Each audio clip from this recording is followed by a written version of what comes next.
was the Archbishop who Henry II thought he could rely on. He'd put a placement into the seat of the Archbishop of Canterbury. He thought would do his bidding.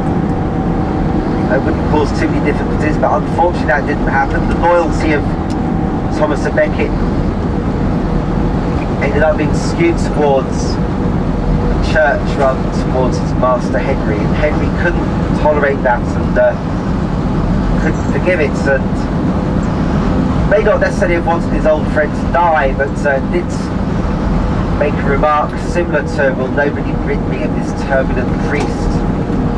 The trouble was that 4 of his knights took him absolutely at his word, and they remember that they went off, they headed off down to Canterbury, and they found Thomas à Becket praying. He was kneeling and praying, and the knights dispatched him with a lot of blood and gore. The knights also used Thomas à Becket's remains as a selling point. Actually, they gathered his bits and pieces, what was left of him, together, his head, and wiped up his blood, and then they started selling it as a relic to visitors to Canterbury, and Canterbury became quite quickly a shrine and a place of pilgrimage. People, not just from England, but also from elsewhere in Europe.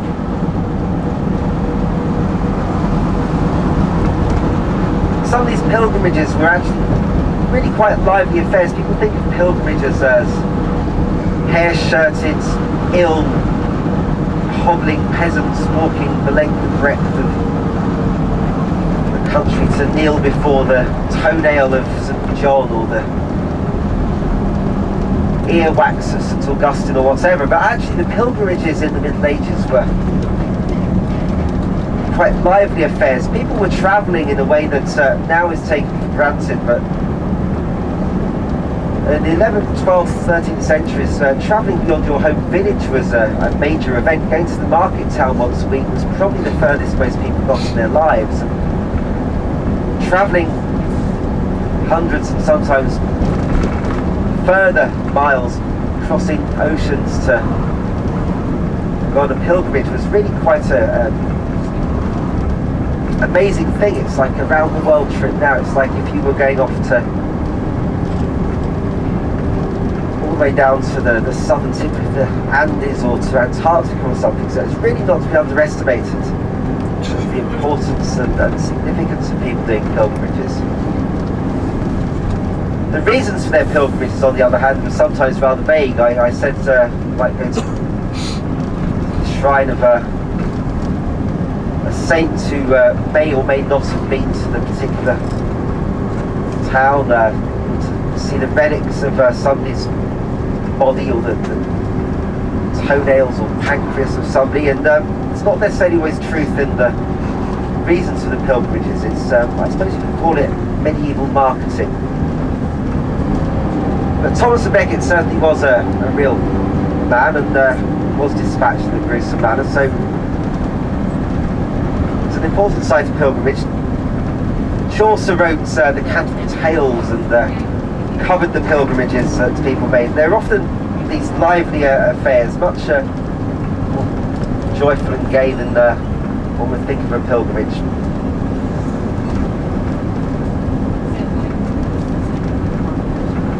Unfortunately, Becket's tomb was plundered and destroyed the orders of Henry VIII when there was the dissolution of the monasteries.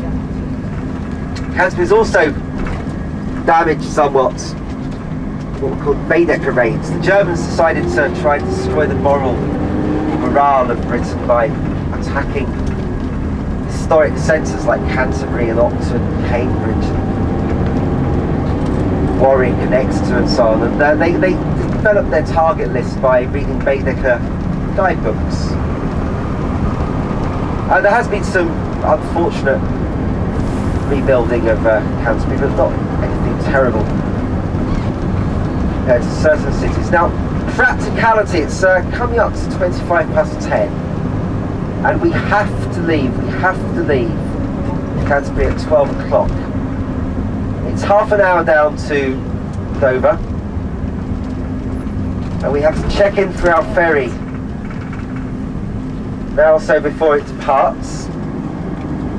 So please, please, please, when coming back to the coach, this is one place where I have to ask you to be back and ready to get on the coach at 12 o'clock. Also, Bob's kindly agreed to drop us slightly closer to the centre than we would normally be able to drop, and it will save 20 minutes each way walking time, so it will give you a bit more free time in Dover. But that means Bob is picking up, and he's going to drop us off on a road where we're not really supposed to drop off, so we need to get off quickly. And also, when he comes back, we need to get away quickly. So please, please, please be back at 12 o'clock.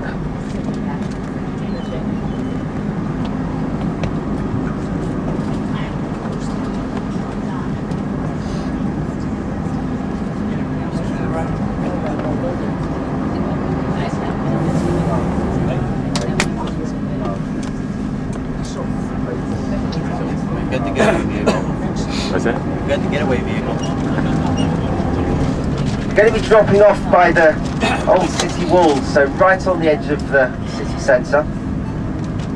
You may want to get a snack or something in your free time. What I'm going to ask is, when you get down, wait, and we're all going to walk together towards the cathedral. I take you in as a group. The cathedral can be a bit difficult with groups. They like having people here and spending money, but they make it slightly difficult. You have to buy a permit if you want to take photographs. I mean, if you do take photographs inside the cathedral, no one's going to come and rip your film out of your camera or smash your digital camera, but officially you are supposed to have permits purchased for taking photographs. You'll also be divided up, I suspect, when we get into the cathedral grounds. You'll be divided into groups, first of all into half, so the chaperones and teachers might want to divide up when we get to the cathedral, everybody into two groups, two halves of about 19 people each, and then you'll be subdivided again to go into the cathedral into groups of 5 or 10. You won't be taken around all together. There are local guides who specifically work in the church who offer guided tours. It stops anyone else from guiding in there at all, and you do have to pay for those as well, but otherwise you can pick up information leaflets about the cathedral.